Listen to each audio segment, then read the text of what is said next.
Hi ಎಲ್ಲರಿಗೂ. ಹೇಗಿದ್ದೀರಾ? ಚೆನ್ನಾಗಿದ್ದೀರಾ ಅನ್ಕೋತೀನಿ. ನಾನು ತುಂಬ ಚೆನ್ನಾಗಿದ್ದೀನಿ. ಬನ್ನಿ ಪುಡಿಂಗ್ ಹೇಗೆ ಮಾಡೋದು ಅಂತ ನೋಡೋಣ. ಮೊದಲು ಒಂದು ಕಂಟೈನರ್‌ಗೆ ಒಂದು 2ರಿಂದ 3 ಸ್ಪೂನ್ ಸಕ್ಕರೆ ಹಾಕ್ಕೊಂಡು, ಅದು ನೆನೆಯುವಷ್ಟು ಮಾತ್ರ ಸ್ವಲ್ಪನೇ ನೀರು ಹಾಕ್ಕೊಂಡು, ಅದನ್ನು ಬಾಯ್ಲ್ ಮಾಡೋಕ್ಕೆ ಇಡಬೇಕು. ಅದು ಕಂಪ್ಲೀಟಾಗಿ ಬಾಯ್ಲ್ ಆಗಿ ಅದ್ರ ಕಲರ್ ಬ್ರೌನ್ ಆಗಬೇಕು. ಬ್ರೌನ್ ಅಂದರೆ ಚಾಕ್ಲೇಟ್ ಸಿರಪ್ ಎಲ್ಲ ಬರುತ್ತಲ್ಲ, ಅದಕ್ಕಿಂತ ಸ್ವಲ್ಪ ಕಡಿಮೆ. ಅಲ್ಲಿ ಬಾಯ್ಲ್ ಆಗಕ್ಕೆ ಬಿಟ್ಟು ಇನ್ನೊಂದು ಪ್ಯಾನಲ್ಲಿ ಅರ್ಧ ಲೀಟರ್ ಹಾಲು ಹಾಕ್ಕೊಂಡು ಅದನ್ನು ಕಂಟಿನ್ಯೂಸ್ ಸ್ಟೇರ್ ಮಾಡ್ತಿರಬೇಕು. ಹಾಲಿನ ಕ್ವಾಂಟಿಟಿ ಸ್ವಲ್ಪ ಕಡಿಮೆ ಆಗಬೇಕು. ನನ್ನ ಮಗ ನೋಡಿ ಎಷ್ಟು ಕ್ಯೂರಿಯಸ್ ಆಗಿದ್ದಾನೆ ತಿನ್ನೋಣ ಅಂತ. ನೋಡಿ ಅಷ್ಟರಲ್ಲಿ ಅದು ಬಾಯ್ಲ್ ಆಗಿ ಈ ಕಲರಿಗೆ ಬಂತು. ಇದನ್ನು ಏನು ಮಾಡಬೇಕು ಇವಾಗ ಅಂದರೆ ಒಂದು ಕಂಟೈನರ್ಗೆ ನೀವು ಯಾವುದ್ರಲ್ಲಿ ಮಾಡ್ಕೊತಿರ್ತೀರಲ್ಲ ಅದರಲ್ಲಿ ಹಾಕಿ ಎತ್ತಿಟ್ಕೋಬೇಕು. ಅದು ಆರೋವರೆಗೂ ತಂತಾನೆ ಆರುತ್ತೆ, ಹಾಲು ಬಾಯ್ಲ್ ಆಗೋವರೆಗೂ. ಅದು ಆರಿ ತನ್ನ ಪಾಡಿಗೆ ತಾನು ಸೆಟ್ ಆಗುತ್ತೆ. ಅಷ್ಟರಲ್ಲಿ ನಾವು 2 ಎಗ್ ತಗೊಂಡು ಅದನ್ನು ಮಿಕ್ಸ್ ಮಾಡ್ಕೊಳ್ಳೋಣ. ಇದಕ್ಕೆ ಹಾಫ್ ಲೀಟರ್ ಹಾಲಿಗೆ 2 ಎಗ್ ಆದರೆ ಸಾಕಾಗುತ್ತೆ.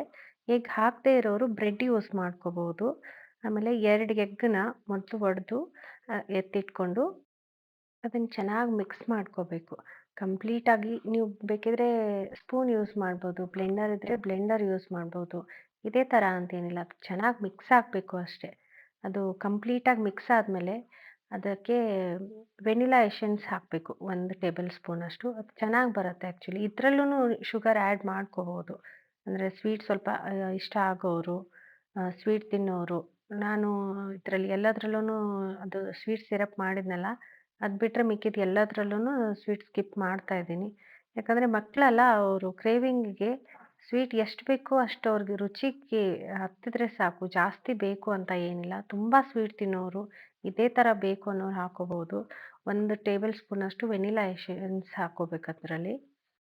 ಅದಾದಮೇಲೆ ಅದನ್ನು ಎಗ್ ಒಟ್ಟಿಗೆ ಚೆನ್ನಾಗಿ ಮಿಕ್ಸ್ ಮಾಡ್ಕೋಬೇಕು. ಅದು ಕಂಪ್ಲೀಟಾಗಿ ಮಿಕ್ಸ್ ಆಗೋವರೆಗೂ ತಿರುಗಿಸ್ತಾ ಇರಬೇಕು. ಅಂದರೆ ಆ ಕಡೆ ಈ ಕಡೆ ಸ್ವಲ್ಪ ಆಗುತ್ತಲ್ಲ, ಆ ಥರ ಆದರೆ ಅದು ಚೆನ್ನಾಗಿ ಬರೋದಿಲ್ಲ. ಅಷ್ಟರಲ್ಲಿ ಹಾಲು ಬಿಸಿಯಾಗಿರುತ್ತಲ್ಲ, ಅದನ್ನು ಕಂಪ್ಲೀಟಾಗಿ ಆರಕ್ಕೆ ಬಿಟ್ಟು ಅದು ಪೂರ್ತಿಯಾಗಿ ತಣ್ಣಗಾಗಿದೆ ಅಂತ ಕನ್ಫರ್ಮ್ ಆದಮೇಲೆ ಅದನ್ನು ಎಗ್ ಮಿಕ್ಸ್ ಮಾಡಿಟ್ಟಿರ್ತೀವಲ್ಲ ಅದರಲ್ಲಿ ಹಾಕಬೇಕು. ಅದು ಎರಡನ್ನೂ ಸೇರಿ ಮಿಕ್ಸ್ ಮಾಡಬೇಕು ಮತ್ತೆ. ನೋಡಿ ಅದರಲ್ಲಿ ಹಾಕಿ ಬೇಕಿದ್ರೆ ನೀವು ಸ್ಟೇರ್ ಮಾಡ್ಕೋಬೋದು. ಅದರಲ್ಲಿ ಸ್ವಲ್ಪ ಕೆನೆ ಥರ ಎಲ್ಲ ಬಂದಿರುತ್ತಲ್ಲ, ಅದು ಬೇಡ ನಮಗೆ ಸ್ಮೂತಾಗಿ ಬೇಕು ಪುಡಿಂಗು. ಬಾಯಲ್ಲೆಲ್ಲ ಆ ಥರ ಕೆನೆ ಥರ ಸಿಗೋದು ಬೇಡ ಅಂದರೆ ಏನು ಮಾಡ್ಕೋಬೋದು, ಅದನ್ನು ಸೋಸ್ಕೋಬೋದು. ಅಂದರೆ ಸ್ವಲ್ಪ ಎಗ್ಗದೂ ಅದರಲ್ಲಿ ಬರ್ತಿರುತ್ತಲ್ಲ, ಅದನ್ನು ಹಾಗೆ ಇದ್ರೂ ಏನದು ವ್ಯತ್ಯಾಸ ಗೊತ್ತಾಗೋದಿಲ್ಲ ತಿನ್ನೋವಾಗ. ಬಟ್ ಬೇಡವೇ ಬೇಡ ನಮಗೆ ಕಂಪ್ಲೀಟಾಗಿ ಅಷ್ಟು ಸ್ಮೂತಾಗಿ ಬೇಕು ಅನ್ನೋರು ಅದನ್ನು ಸೋಸ್ಕೋಬೋದು. ಸೋಸ್ಕೊಂಡು ಆವಾಗಲೇ ಸ್ವೀಟ್ ಸಿರಪ್ ಮಾಡಿದ್ವಲ್ಲ ಆ ಕಂಟೈನರಲ್ಲಿ ಹಾಕ್ಕೋಬೇಕು. ಅದರಲ್ಲಿ ಹಾಕಿ ಅದನ್ನಿವಾಗ ಒಂದು ಬಾಕ್ಸಲ್ಲಿ ಹಾಕಿದರೆ ಅದ್ರ ಕ್ಯಾಪ್ ಕ್ಲೋಸ್ ಮಾಡಬೇಕು. ಇಲ್ಲಾಂದರೆ ಏನು ಮಾಡ್ಬೋದು, ನೀವು ಒಂದು ಯಾವುದಾದ್ರೂ ಏರ್ ಟೈಟ್ ಇದರಲ್ಲಿ ಹಾಕ್ಕೊಂಡೂ ಮಾಡ್ಬೋದು. ಇದನ್ನು ಓವನಲ್ಲಿ ಕೂಡ ಮಾಡ್ಕೋಬೋದು. ಅದು ಬಿಟ್ಟರೆ ಇದು ಬೆಸ್ಟ್ ಆಪ್ಷನ್ ನೋಡಿ, ಓವನ್ ಇಲ್ಲದೆ ಇರೋರಿಗೆ, ಇಲ್ಲ ನಮಗೆ ಅದು ಅದರಲ್ಲಿ ಸೆಟ್ ಗೊತ್ತಾಗೋದಿಲ್ಲ ಅನ್ನೋರಿಗೆ. ಒಂದು ಪ್ಯಾನಲ್ಲಿ ನೀರು ಹಾಕಿ ಒಂದು ಟಿಶ್ಯೂ ಪೇಪರ್ ಕೂಡ ಹಾಕ್ಬೋದು. ಇಲ್ಲ ಈ ಥರನೂ ಒಂದು ಸ್ಟ್ಯಾಂಡ್ ಇಟ್ಟು ಅದ್ರ ಮೇಲಿಟ್ಟು ಲಿಡ್ ಕ್ಲೋಸ್ ಮಾಡಿ ಒಂದು 20 ನಿಮಿಷ ಬಿಡಬೇಕು ಅದನ್ನು. ಒಂದು 20 ನಿಮಿಷ ಬಿಟ್ಟಾದಮೇಲೆ ಅದು ಈ ಥರ ಆಗಿರುತ್ತೆ. ಅದನ್ನು ಕಂಪ್ಲೀಟಾಗಿ ತಣ್ಣಗಾಗಕ್ಕೆ ಬಿಟ್ಟು ಅದು ಕಂಪ್ಲೀಟಾಗಿ ತಣ್ಣಗಾಗಿದೆಯಾ ಅಂತ ಚೆಕ್ ಮಾಡಿ ಒಂದು 2 ಗಂಟೆ 2ರಿಂದ 3 ಗಂಟೆ ಫ್ರಿಜ್ಜಲ್ಲಿ ಇಡಬೇಕು. ಆಮೇಲೆ ಆ ಬಾಕ್ಸ್‌ನ ಒಂದು ಪ್ಲೇಟಲ್ಲಿ ಹಿಂಗೆ ಉಲ್ಟಾ ಅಂದ್ಬಿಟ್ರೆ ಸಾಕು, ಪುಡಿಂಗ್ ಲುಕ್ ಕರೆಕ್ಟಾಗಿ ಬರುತ್ತೆ. ನೋಡಿ ನನ್ನ ಮಗ ಹೆಂಗೆ ಎಂಜಾಯ್ ಮಾಡ್ತಿದ್ದಾನೆ.